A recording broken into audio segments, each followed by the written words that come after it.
Andhra, Telangana and NRI Christian matches కోసం రిబ్బెకా matrimony మీ perfect match కోసం ఇప్పుడే కాల్ చేయండి. నమస్తే సార్. నమస్తే. సార్, థైరాయిడ్ గురించి మీరు వినే ఉంటారు. ఎక్కువగా అమ్మాయిల్లో చూస్తూ ఉంటారు ఈ సమస్య. ఇది ప్రెగ్నెన్సీ బిఫోర్ కూడా వస్తుంది, ఆఫ్టర్ ప్రెగ్నెన్సీ అటాక్ అయినప్పుడు కూడా దీనికి సంబంధించి చాలా ప్రాబ్లమ్స్ లేడీస్ ఫేస్ చేస్తూ ఉంటారు.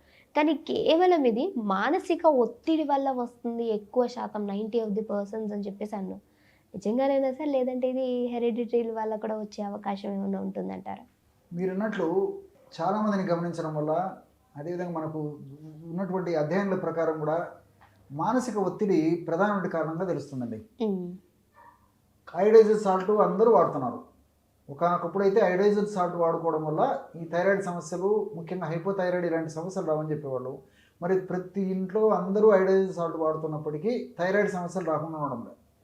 సో దీన్ని బట్టి ఏంటంటే, దానికి తోడంటే 30-40 సంవత్సరాల చరిత్రకి ఈరోజు ప్రజెంట్ ఈ యొక్క సమాజ స్థితిగతులకి మనం గమనించినట్లయితే ఒత్తిడి విపరీతంగా పెరిగిపోయింది.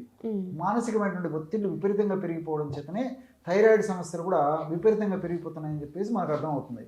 మరి ఈ మానసిక ఒత్తిడి వల్ల థైరాయిడ్ సమస్య ఎలా పెరుగుతుందంటే, మన మెదడులో ఈ థైరోట్రాపిక్ రిలీజింగ్ హార్మోన్ అని చెప్పేసి ఒక హార్మోను ఈ హైపోథాలమస్ అనేటువంటి ప్రాంతం నుంచి ఉత్పత్తి అవుతూ ఉంటుంది అనమాట.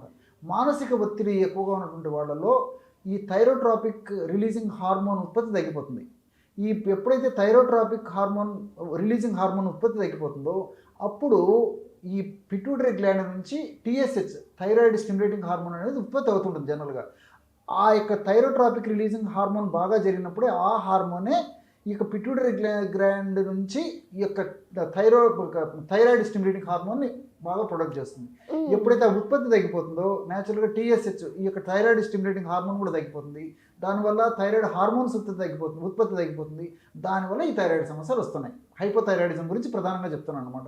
కాబట్టి ఈ రోజులలో మరి వెయిట్ ప్రాబ్లం ఉండడము, ముఖ్యంగా మహిళల గురించి మనం మాట్లాడుకున్నట్లయితే ఎక్కువ శాతం మంది ఆడవాళ్ళకే వస్తుంది ఈ యొక్క మానసిక ఒత్తిడి వల్ల.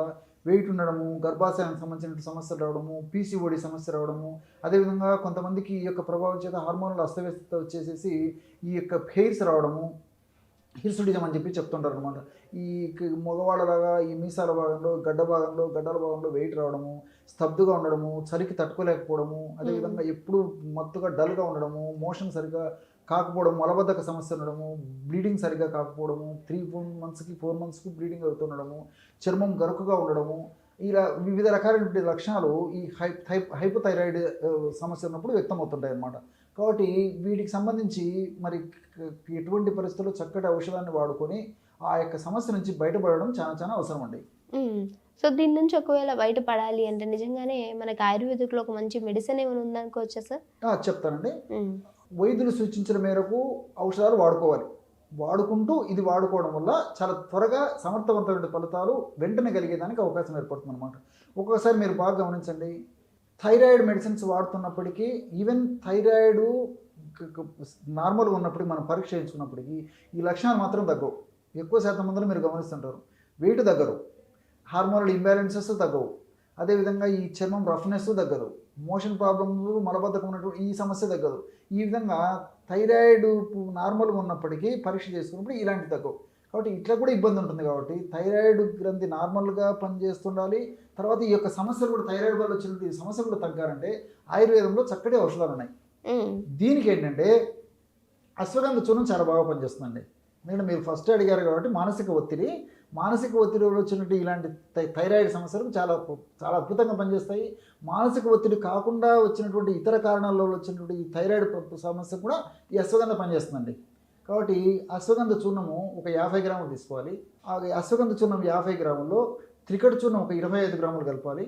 అట్లే పసుపు చూర్ణం ఒక 10 గ్రాములు కలపాలి. ఈ 3 పదార్థాలు బాగా కలిపేసేసి ఒక గాజు సీసాలో నిల్వ ఉంచుకొని రోజు ఉదయం పరిగెడపున కానీ, లేకపోతే ఆహారానికి ఒక అరగంట ముందు కానీ 1/2 టీ స్పూన్ పౌడర్ని తేనెతో కానీ, లేకపోతే నీళ్ళలో కలిపి కానీ, లేకపోతే ఒక 50 ml గోరువెచ్చని పాలలో కలిపి కానీ, ఈ విధంగా ఏదో ఒక పద్ధతిలో రెగ్యులర్గా ఈ యొక్క ఔషధాన్ని వాడుకోవడం వల్ల ఈ థైరాయిడ్ గ్రంథి సమర్థవంతంగా పనిచేసేసి చాలా చక్కటి ప్రయోజనం చేకూరుతుంది. థైరాయిడ్ గ్రంథి వల్ల ఇతర ఇబ్బందులు రాకుండా ఉంటాయి.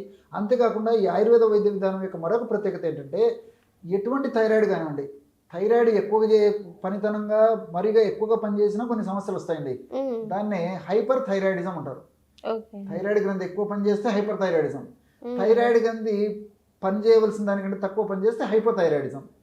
సో ఆధునికంగా ఇంగ్లీష్ ఔషధాల్లో సపరేట్ ఉంటాయి. కానీ ఆయుర్వేద వైద్య విధానం ప్రత్యేకత ఏంటంటే అది ఏ రకమైన థైరాయిడ్ అయినప్పటికీ ఇలాంటి ఔషధాలు సమర్థవంతంగా పనిచేస్తాయి. కాబట్టి థైరాయిడ్ గ్రంథి మరి ఈ ఆ వయసుకు తగ్గట్టు, ఆ ఎత్తుకు తగ్గట్టు, ఆ బరువుకు తగ్గట్టు, ఏ సీజన్కు తగ్గట్టు, ఏ పద్ధతిలో, ఏ ప్రమాణంలో, ఏ పద్ధతిలో ఎంతవరకు పని చేయాలనో ఆ పద్ధతిలోనే అది సమర్థవంతంగా తన కార్యకలాపాలు నిర్వహిస్తూ ఉంటుంది. కాబట్టి సమర్థవంతంగా పనిచేస్తుంది. కాబట్టి మరి ఆ థైరాయిడ్ గ్రంథికి సంబంధించిన ఎలాంటి ఇబ్బందులు రాకుండా ఉంటాయండి. అది ఆయుర్వేద వైద్యం యొక్క ప్రత్యేకత. సూపర్ సార్, నిజంగా చాలా చక్కటి ఇన్ఫర్మేషన్ ఇచ్చారు. Thank you. నమస్తే.